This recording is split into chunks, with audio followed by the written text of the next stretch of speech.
Animesh Saha YouTube চ্যানেলে আপনাদের সবাই স্বাগত জানাই। নমস্কার।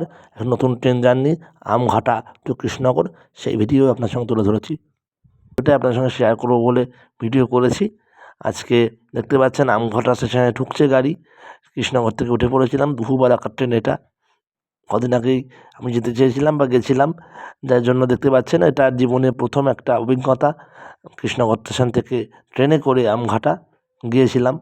এই ট্রেনটা আবার কৃষ্ণনগরে ফিরবে, ফিরে তারপরে ওটা কলকাতার উদ্দেশ্যে রওনা দেবে বা শিয়ালদার উদ্দেশ্যে রওনা দেবে।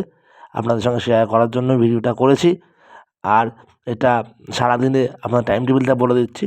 সকালবেলা 7:30টার সময় যায় একটা ট্রেন, ওটা কৃষ্ণনগর টু আমঘাটা, তারপরে শিয়ালদা। দুপুরবেলা যায় ঠিক ওই 1টা 5-এ ঢুকে যায় কৃষ্ণনগরে, তারপরে চলে যায় আমঘাটা, ওটা 2টা 15-এ আবার শিয়ালদা যায়।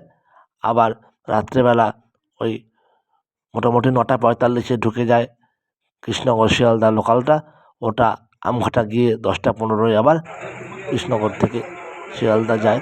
সেই ট্রেনটাই তারই একটা ট্রেন এটা দেখাচ্ছে যে আমঘাটা পৌঁছে গেছি। আমঘাটা স্টেশনটা দেখুন, এটা জীবনের একটা প্রথম অভিজ্ঞতা। সবসময় অটো করে বা বাসে করে নবদ্বীপে যাই যখন, তখন দেখতে পাই, কিন্তু ট্রেনে কোনো দিন যাওয়া হয়নি। সেই জন্যই ট্রেনে যাওয়া বা অভিজ্ঞতা শেয়ার করা বেশ ভালো লাগছে আমার। আর আমার জীবনের প্রথম অভিজ্ঞতা। আবার দেখা যাচ্ছে দেখুন, আবার শিয়ালদার উদ্দেশ্যে বা কৃষ্ণনগরের উদ্দেশ্যে আমঘাটা স্টেশন থেকে গাড়ি ছেড়ে দিয়েছে। এটা কৃষ্ণনগর যাবে, তারপর আবার ওখান থেকে শিয়ালদার উদ্দেশ্যে রওনা দেবে। এটা খুব ভালো লাগছে। একটা ঐতিহাসিক যুগান্তকারী এটা সৃষ্টি হলো। কৃষ্ণনগর আমঘাটা ট্রেন আবার ওটা শিয়ালদা যাচ্ছে। কৃষ্ণনগর অ্যাকচুয়ালি আমাদের নবদ্বীপ বা আমঘাটার উদ্দেশ্যে যে লাইনটা, তার জন্য কৃষ্ণনগর সিটি স্টেশনটা জংশন, সেই লাইন হচ্ছে এটা। এই লাইনের জন্য এখান দিয়ে আগে শুনেছিলাম যে ছোটো ট্রেন চলতো, এখন রীতিমতো বড় গেজের ট্রেন চলে। এই দেখুন কৃষ্ণনগর ঢুকে গেছে। যাই হোক, আর বেশি বেশি বড় করব না, খুব শিগগিরই আমার পরের ভিডিও দেখা হচ্ছে। সবাই ভালো থাকবেন।